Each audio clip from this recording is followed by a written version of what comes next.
Okay, so you've just been thrown into the role of HubSpot admin and you're trying to figure out how to invite your team. This video is for you.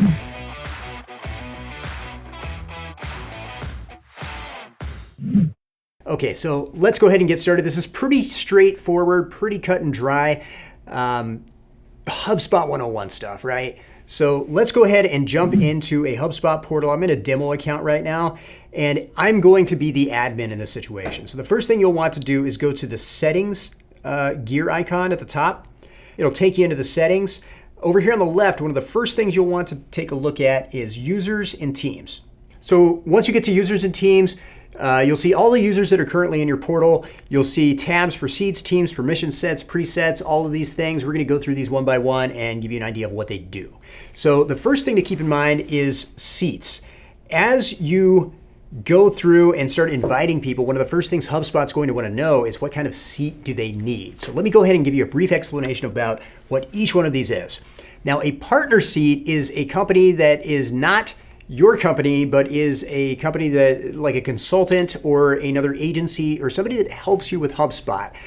HubSpot has a goal to make sure that most of their customers are working with partners because it has become such a large and in-depth piece of software that really, in order to get the most out of it, you're likely going to want some guidance. And that's what a partner can do. They can either guide you through HubSpot, they can do work for you in HubSpot, they can take over the whole admin role if you want them to, or they can teach you how to be a better admin, which is what we do as a HubSpot partner here at Savage Media. So HubSpot partners would have partner seats. And those partner seats, they don't cost anything. So feel free to assign as many partner seats as you want. Next is the view only seat. So these are people that need visibility to HubSpot, but don't necessarily need to make changes to anything in HubSpot. With a view only seat, those are going to be like your CEO, C-suite type of people that want to go into HubSpot. They want to see the reporting, they want to see the dashboards, but you don't want them, switching things around or turning any knobs or messing things up, right? Those people can have a view only seat. Now the next seat is the core seat. Core seats are going to be for people that do need to make changes. These are people that are going to be at your manager level or your director level, and they're actually in there making things happen. This could be your marketing team if they need to make social posts or advertising. Anyone that needs to make a change to something in HubSpot but doesn't need a sales or a service seat, those are going to be your core seat users. Now the next thing is your sales seat. Sales seats are going to be anybody that needs to work in a sales function. So this is pretty easy. If you're a sales manager or a salesperson, chances are you are going to need a sales seat. This allows you to enroll people into sequences. This allows you to make phone calls using the HubSpot calling features. Tons and tons of things that you can do with a sales seat. Now, service seat, very similar. Anybody working in a service capacity, if they need to be routing tickets or triaging things as they come through the door, chances are they're going to need a service seat that has its own set of features. If you have any questions about any of this, ask a HubSpot partner. So the next tab that we're going to go to is teams. We have one team set up for our demo portal. That's a sales team. Basically, this is how you segment users into different groups and give them all the appropriate permissions. The other thing you can do with teams is if you're using workflows and automations, you can make things happen according to what team somebody's on. So think about that as you're segmenting people into teams.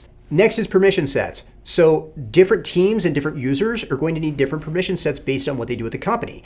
It's really easy to mess up a HubSpot portal if too many people have way too much access to things that they don't need. You'll have multiple users creating different workflows and automations, which will cross wires with one another. You'll have people creating new permission sets for other users. You'll have people who are changing reports that maybe another user in another department is using. So be very, very cautious about the level of permission that you give to people and start off being a little more restrictive than you think you might need to be, and then only loosen that up on an as-needed basis. That's kind of best practices when it comes to user permission sets. So the next thing is presets. Presets give you an easy way to make sure that when somebody's invited to your portal that they already have a whole lot of things working in the way that you want them working. So with presets, you can select your default homepage. So if it's sales, maybe it's deals. Default dashboard for people. If it's marketing, it might be lead generation. Default language. You can decide what language that all of your users are going to have as default. And then date and number format.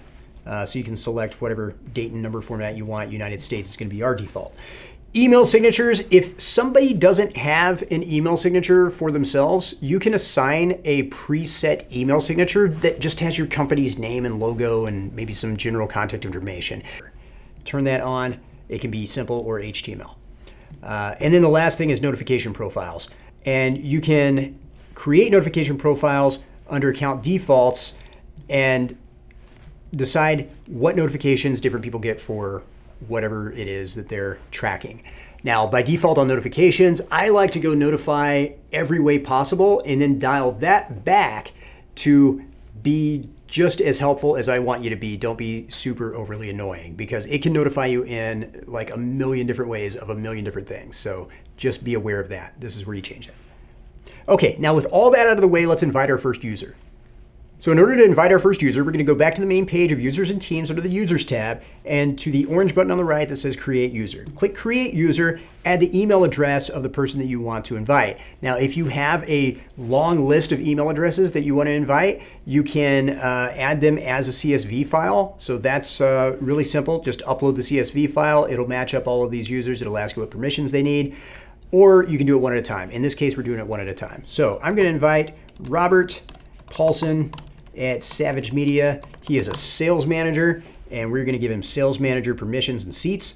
So the seat assignment we've already discussed this. We want him to have a sales enterprise seat because we are on the enterprise level of HubSpot because we are a serious business. And then we're going to start with a template. This is pretty cool. You can do a custom permission set where you get to choose everything that you want this person to have. You can start with a template that basically is HubSpot's best guess at the permissions they'll need, or you can start from scratch and just decide which permissions that they need.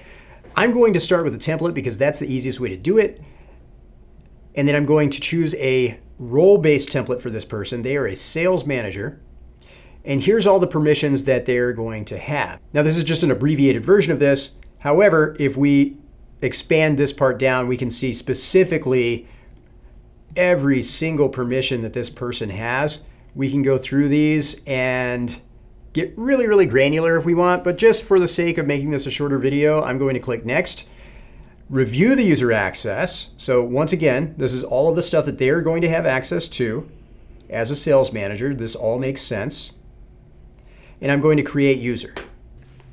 So in the next video, we're going to be looking at this from the user's perspective, everything from the email that they receive from you to all of the things they need to fill out in their user profile to make sure that they're having a great HubSpot experience. All right, so hopefully you found this useful. If so, please subscribe to the channel, like the video, share this with your network, and comment below on what you would like to see next in terms of things on HubSpot that you don't understand and would like to learn more about.